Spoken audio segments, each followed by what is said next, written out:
शबानी अर्गत आज हम आरोह भाग 2 से ली गई काव्य खंड से ली गई कविता रुबाइयां पढ़ने जा रहे हैं। रुबाइयों को पढ़ने से पहले आप सभी, अगर आप मेरे चैनल में नए हैं तो कृपया मेरे चैनल को सब्सक्राइब कर लें, जिससे आने वाले समय में ऐसे ही अन्य पाठ्यक्रमों के साथ मैं उपस्थित होती रहूंगी, सैंपल पेपर आपकी प्रैक्टिस करवाती रहूंगी। तो तुरंत के तुरंत अभी आप सब्सक्राइब कर लें मेरे चैनल को। और आप आइए हम पढ़ते हैं इस पाठ को। इस पाठ के कवि हैं फिराक गोरखपुरी। यह बहुत ही प्रसिद्ध छंद विधा है रुबाइयां। पहले इसके छंद विधा को पढ़ते हैं। पहले हम इस रुबाई को पढ़ते हैं। आपको बता दें रुबाइयां 4 पंक्तियों की होती है। आइए पहले पढ़ते हैं, उसके बाद मैं इसकी व्याख्या करती हूँ। आंगन में लिए चांद के टुकड़े को खड़ी, हाथों पे झुलाती है उसे गोद भरी, रह रह के हवा में जो लोका देती है, गूंज उठती है खिलखिलाते बच्चे की हंसी। ये जो पहली रुबाई है, यहाँ पर एक बात आप समझ लीजिएगा, प्रत्येक रुबाई अलग अलग बातों को कह रही है, इसीलिए हर एक आप देखिएगा। हम अपने बचपन की ओर लौट चलते हैं। आप देखिएगा, जब हम छोटे बच्चे होते हैं या आपके घर में कोई छोटे बच्चे हैं या आपने किसी छोटे बच्चे को देखा है, देखिए माँ और छोटे बच्चे के बीच में अद्भुत स्नेह प्रेम का एक रिश्ता होता है। उस रिश्ते की परिकल्पना करना भी अकल्पनीय है। जैसे कि मान लीजिए, जब आप छोटे थे तो देखिए आप माँ के बिना नहीं रह पाते थे, या छोटा बच्चा जो है माँ को छोड़कर किसी और के पास जाना नहीं चाहता है। तो इस रुबाई में आप देखिएगा, यहाँ पर उसी माँ का वर्णन है, उसी प्रतिबिंब माँ का वर्णन है जिस बच्चे को आंगन में लेकर खड़ी है। और उसे यहाँ पर देखिए एक शब्द आया है लोका। लोका देना मुहावरा है। एक प्रश्न पूछता है कि इसमें कौन से मुहावरे दिए हैं। इसमें 2 मुहावरे दिए हैं। आंगन में लिए चांद के टुकड़े को खड़ी, चांद का टुकड़ा भी एक मुहावरा है। चांद के टुकड़े का अर्थ होता है चांद का टुकड़ा। चांद का टुकड़ा सबसे प्यारा, बहुत प्यारा, है ना। दूसरा है लोका देना। लोका देना उछाल कर, ऐसे जो उछालते हैं ना बच्चों को, फिर ऐसे उतारते हैं, इनको कहते हैं लोका देना। तो यहाँ पर एक माँ का वर्णन है जो अपने छोटे से बच्चे को लेकर आंगन में खड़ी है। और क्या करती है, देखिए, आंगन में लिए चांद के टुकड़े को खड़ी। आपको कहना है, कवि कहते हैं, एक माँ अपने छोटे से सबसे प्यारे बच्चे को लेकर आंगन में खड़ी है। दूसरी पंक्तियों में देखिए, हाथों पे झुलाती है उसे गोद भरी, और फिर उसे हाथों में झुलाती है। ऐसे ऐसे अपनी माँ जो है अपने बच्चे को हाथों में झुलाती है, उसे प्यार से ऐसे से देखती है, ऐसे से देखती है और उसे झुलाती है। तीसरी पंक्तियों में देखिए, रह रह के हवा में लोका देती है। कवि कहते हैं उसके बाद माँ जो है उसे हाथों में झुलाती है, उसके बाद क्या कहती है, रह रह के हवा में लोका देना। लोका देते हैं ऐसे, ऐसे उछाले, ओ फिर ओ ऐसे उछालते हैं हम, जो उसको कहते हैं लोका देना, उछाल कर ऐसे पकड़ना। तो कहती है उसके बाद माँ जो है क्या करती है, उस बच्चे के साथ खेलती है, उसे लोका देती है, फिर उसे पकड़ लेती है। उसके बाद कवि क्या कहते हैं, देखिए, गूंज उठती है खिलखिलाते बच्चे की हंसी। और आपने देखा होगा, जब आप बच्चों को ऐसे लोका खिलाता है और इस खिलखिलाते हंसी से क्या होती है, वो जो माहौल है, वो पूरा जो वातावरण है, वो हंसी से गूंज उठती है। तो पहली रुबाई में माँ का वर्णन है। माँ के साथ किसका वर्णन है, एक छोटे से बच्चे जिसके साथ माँ जो है अठखेलियां कर रही है। कहने का तात्पर्य यहाँ पर वात्सल्य रस है, एक माँ और बेटे के बीच में स्नेह को दिखाया गया है। आइए चलते हैं दूसरी रुबाई की ओर। दूसरी रुबाई को देखिएगा, नहला के छलके निर्मल जल से उलझे हुए गेसुओं में कंघी करके, किस प्यार से देखता है बच्चा मुंह को, जब घुटनियों में लेके है पिन्हाती कपड़े।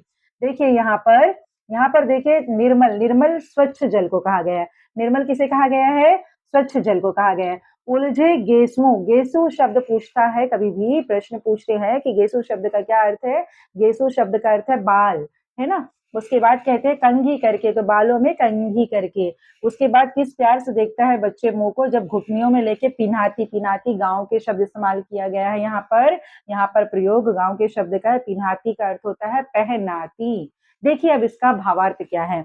अब देखिए यहाँ पर हैं कि माँ ने क्या कर लिया है, माँ ने अब बच्चे को, माँ क्या करी, आंगन में उसको नहलाने की व्यवस्था कर ली और उसको स्वच्छ निर्मल साफ जल से उसको नहला रही है। उसके बाद कवि क्या कहते हैं, देखिए, से उलझे हुए गेसुओं में कंघी करके सबसे पहले उन्होंने क्या किया, माँ क्या कर रही है, बच्चे को नहलाई साफ जल से, उसके बाद जो उसके उलझ गए केस है, उनको प्यार से कंघी कर रही है। तो माँ के वात्सल्य का वर्णन कितना सुंदर बन पड़ा है। देखिए, माँ उनके बाल में जो गेसु है वो फँस गए हैं, उन्हें उलझाने की एक तरह से कोशिश कर रही है, उनके बालों को सीधे कर रही है। आगे क्या कहते हैं देखिए, किस प्यार से देखता है बच्चा मुझको। अब देखिए बच्चे को निर्मल जल से जब नहलाती है तब भी देखिए बच्चा जो है माँ को देखता रहता है, ऐसे देखता रहता है, माँ मेरे साथ क्या कर रही है।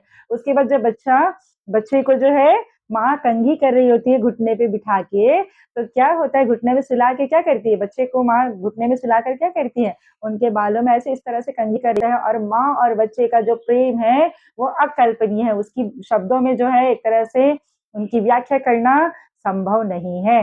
तो आप समझ सकते हैं कि माँ और बच्चे की कौन-सी यहाँ पर वात्सल्यता का वर्णन हुआ है। आगे कवि कहते हैं, किस प्यार से देखता है बच्चा मुँह को, बच्चा जो है माँ के मुख को देख रहा है, मेरी माँ मुझे नहला रही है, मेरे बालों में कंघी कर रही हैं।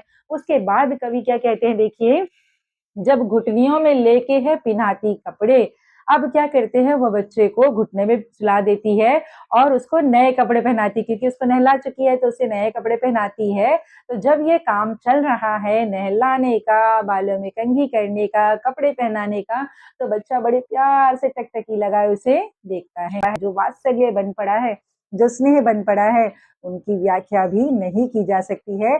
यह वह बेटा और माँ ही समझ सकता है।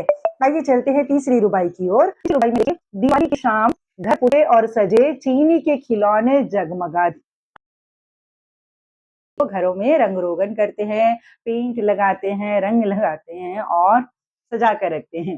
सजे हुए हैं, हम आमतौर पर अपने घरों में क्या करते हैं, दीपावली को घरों में रंग रोगन करते हैं, पेंट लगाते हैं, रंग लगाते हैं और सजा कर रखते हैं। चीनी मिट्टी के खिलौने जगमगाते लाओ। और क्या करते हैं, पहले क्या होता है, चीनी मिट्टी क्या होती है, चीनी जो मिट्टी होती है ना, एक मिट्टी है ना, मिट्टी का एक प्रकार है चीनी मिट्टी, तो उससे बने हुए दिए जो है घर पर लाए गए हैं और उनको जो है सजा के रख दिया गया और वो जगमगा रहे हैं। आगे चीनी मिट्टी के तो उसके चेहरे पर एक अलग ही चमक आ जाती है। इसी का कवि ने यहाँ पर वर्णन किया है, पर एक अलग ही चमक आ जाती है। इसी का कवि ने यहाँ पर वर्णन किया है, वो रूपवती मुखड़े पे एक नर्म दमक, एक बहुत ही कोमल सी चमक उसके चेहरे पर आ जाती, किसके चेहरे पर, माँ के चेहरे पर। बच्चे के घरौंदे में भी जलाती है दिए। देखिए घरौंदा क्या है, बच्चे भी क्या करते हैं दीपावली में अपना छोटा सा घर बना के बैठ जाते हैं।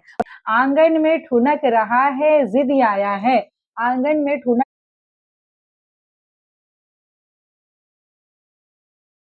आंगन में ठुनक रहा है जिद आया है, बालक तो हई चांद पे ललचाया है। कह रहे हैं कि बालक आंगन में जो ठुनक रहा है, ठुनकना क्या होता है, ऐसे ना, मुझे चाहिए, ऐसे चाहिए, बच्चे जो ऐसे जिद करते हैं ना, इसको कहते हैं ठुनकना। तो बालक तो क्या कर रहा है, आंगन में ठुनक रहा है और जिद कर रहा है, मुझे ये चाहिए माँ, मुझे ये चाहिए। अब क्या कह रहा है आगे देखिए, चांद पे ललचाया है। बालक बालक तो है ही चांद पे ललचाया है। बालक तो है ही कहने का मतलब बालक तो बालक ही है ना? वो ज़िद्दी है, शरारती है, वो मानेंगे कहाँ? अब बालक को क्या ज़िद आ गई है कि मुझे वो जो चाँद दिख रहा है ना, वो रात को देखिए आसमान में चाँद दिख रहा है, मुझे वो चाँद चाहिए, चाँद पर उसे लालच आ गया है क्योंकि उसे वो खिलौना समझ बैठा है। अब आगे देखिए क्या कहते हैं कवि, दर्पण उसे दे के कह रही है माँ, देख आईने में चाँद उतर आया है। देखिए अब माँ जो है बच्चे की हर जिद पूरी करती है, पर इस जिद को तो पूरी नहीं कर सकती क्योंकि चाँद जो है आसमान में है, उस जिद को लेकर उसको लेकर आकर बच्चे को कैसे दे? तो माँ ने उपाय लगाया और माँ ने क्या किया, एक आईना लेकर आ गई और उस आईने में चाँद का जो प्रतिबिंब है, उस बिंब को दिखाकर कहती है, "देखो, देखो तुम्हारा चाँद देखो आँगन में उतर आया है।" और बच्चा ये देखकर प्रसन्न हो जाता है और मान बैठता है कि चाँद जो है उसे सचमुच में मिल गया। रुबाई में देखिए क्या कहते हैं, जो है निकल आया है तो अपनी माँ से कहता है, माँ मुझे वो चाँद चाहिए। अब माँ देखती है कि बच्चा तो जिद कर बैठा है, ठुनक रहा है, मुझे चाहिए, मुझे चाहिए। तब माँ जो है उपाय लगाती है और उसके लिए एक दर्पण ले आती है, दर्पण आईना, आईना ले आती है और उस आईने को दिखाते हुए चाँद के साथ चाँद का जो प्रतिबिंब है उस पर दिखाते हुए कहती है, देखो चाँद आ गया, ये लो ये अब तुम्हारा हो गया। तो इस तरह से अपने बच्चे को बहलाती है क्योंकि वो जिद कर बैठा है, किस बात की जिद कर बैठा है, क्योंकि वो जो चाँद है वो चाँद मुझे चाहिए और माँ क्या उपाय लगाती है? माँ लड़ाई में माँ और बच्चे के वात्सल्य का वर्णन हुआ है, जहाँ पर बच्चे की ज़िद को माँ किस प्रकार पूरा करती है, इसका वर्णन किया गया है। चौथी रुबाई में देखिए, रक्षाबंधन की सुबह रस की पुतली छाई है घटा गगन की हल्की हल्की, बिजली की तरह चमक रहे हैं लच्छे भाई के है बांधती चमकती राखी। यहाँ पर रक्षाबंधन त्योहार का वर्णन है। आपसे रुबाई में 2 तरह के प्रश्न पूछते हैं, उसमें से एक प्रश्न ये भी आता है कि रुबाइयों में कौन से 2 प्रमुख त्योहारों का वर्णन किया गया है? एक है दीपावली, दूसरा है रक्षाबंधन। यहाँ रक्षाबंधन की सुबह का वर्णन है और रुबाई में यहाँ पर सुबह का वर्णन किया गया है, तो याद रखिएगा सुबह का वर्णन है। रक्षाबंधन की सुबह है और छाई है घटा गगन की हल्की-हल्की। आपको ये भी पूछा जाएगा कि उस समय का मौसम कैसा था? उस समय घटा जो है हल्की-हल्की गगन में जो है छाई हुई है, हल्की-हल्की काली-काली घटा छाई हुई है, उसमें थोड़ी-थोड़ी बिजली चमक रही है और उस चमकती चीज़ से राखी के चमकने की तुलना भी की गई है। यहाँ पर कहते हैं देखिए, बिजली की तरह चमक रहे हैं लच्छे, बिजली की तरह उस राखी की कहने का तात्पर्य यहाँ पर बहन जो है बहुत ही उत्सुक है, बहुत ही प्रसन्न है क्योंकि रक्षाबंधन की सुबह है, वह खुद तैयार होकर बिल्कुल एकदम भाई के पास पहुँच गई है और सुबह-सुबह का वर्णन है, हल्की-हल्की घटाएँ छाई हुई है और उसमें थोड़ी-थोड़ी बिजली चमक रही है और वह बिजली कैसी लग रही है, जो बहन ने जो राखी लेकर आई, उसकी जो रस्सी है, उसे लच्छे कहा गया है। तो ये जो लच्छे हैं, चमकदार से चमक रहे हैं और बहन बहुत प्रसन्न हो रही है। साथ ही साथ कवि कहते हैं कि जब वो राखी बांधती है तो उसकी प्रसन्नता का ठिकाना नहीं। आइए पुनः एक बार इस रुबाई की व्याख्या को देखते हैं जिससे आप इसको आसानी से समझ सके। देखिए जो पहली रुबाई थी यहाँ पर माँ और बेटे का वर्णन है। वह माँ जो है अपने छोटे से बच्चे को चाँद के टुकड़े को आँगन में लेकर खड़ी है और उसे झूला झुलाती है और लोका देती है और बच्चे और माँ की हँसी से जो है पूरा वातावरण गूंज उठता है। दूसरी जो रुबाइयाँ कि यहाँ पर माँ जो है बच्चे को नहला के स्वच्छ जल से नहलाती है और उनके गेसुओं को, उलझे बालों को जो है कंघी करती है और बच्चा बड़े प्यार से उनको देखता है और माँ जो है उस बच्चे को घुटनों में लेकर अब कपड़े पहनाती है और बच्चा जो है माँ को बड़े प्यार-प्यार से देखता है। तीसरी रुबाई में देखते हैं, आइए तीसरी रुबाई में कवि क्या कहते हैं? कवि कौन है? फिराक गोरखपुरी। कवि क्या कहते हैं देखिए, दिवाली की शाम यहाँ पर हिंदुओं के एक प्रमुख त्योहार दीपावली का वर्णन है। यहाँ पर दीपावली की संध्या बेला है, शाम का समय है। घर जो है रंगे हुए हैं, सजे हुए हैं, पुते हुए हैं और यहाँ पर वो चीनी मिट्टी के जो दिए ले आई है, जो जगमगा रहे हैं, दियों को उन्होंने पूरी जो है कतार में लगा दी है, दिए जगमगा रहे हैं। साथ ही साथ बच्चों उसके जो छोटे बच्चे हैं, उन्होंने भी घरौंदा तैयार किया, उसमें छोटे से दिए उन्होंने लगाए हैं।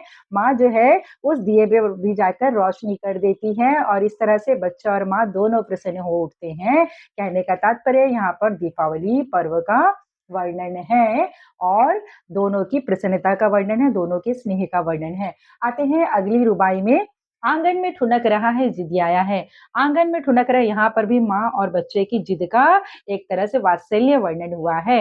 आंगन में बच्चा ठुनक रहा है और जिद कर रहा है, माँ माँ अब क्या जिद कर रहा है? देखो चाँद निकल है माँ, जिद करते हैं तो बच्चे कैसे हो जाते हैं? माँ माँ मुझे वो चाँद चाहिए। कौन सी जिद कर बैठा है? उस चाँद की जिद कर बैठा है जो आसमान में निकल आई है और माँ से कहता है कि माँ मुझे वो चाँद चाहिए। अब माँ सोचती है मैंने इसकी हर जिद को पूरी की, इस जिद को मैं कैसे पूरी करूँ? तो माँ एक उपाय लगाती है और ले आती है एक दर्पण। उस दर्पण में उस चाँद को प्रतिबिंब को दिखाती है और कहती है देखो ये चाँद अब तुम्हारा हो गया और बच्चा प्रसन्न हो जाता है। यहाँ पर माँ और बच्चे के वात्सल्य का बहुत ही सुंदर वर्णन हुआ है। उसके बाद कहते देखिए रक्षाबंधन, अगली रुबाई में कवि कहते हैं रक्षाबंधन की सुबह अगले त्योहार का वर्णन है। रक्षाबंधन भाई-बहनों के प्रेम का प्रतीक त्योहार है। इस त्योहार में रस की पुतली किसे कहा गया है? बहन को कहा गया है। तो रस की पुतली बहन जो है बहुत सुंदर से सज-धज कर तैयार है और अपने भाई को राखी बाँधने के लिए बिल्कुल तैयार है। ऐसे में सुबह हल्की-हल्की घटा छाई हुई है और उसमें बिजली चमक रही है, ठीक उस प्रकार जिस प्रकार उसके राखी के लच्छे चमक रहे हैं और वह बड़े प्रेम से अपने भाई को जाकर राखी बाँधती हैं। इस तरह से हमारा ये पाठ्यक्रम यहीं पर समाप्त होता है। यदि आप मेरे चैनल में नए हैं तो कृपया मेरे चैनल को सब्सक्राइब कर लें। ऐसे ही अन्य पाठ्यक्रमों के साथ मैं पुनः उपस्थित होंगी। आप सभी का बहुत-बहुत धन्यवाद। कृपया मेरे चैनल के साथ ऐसे ही जुड़े रहें। बहुत-बहुत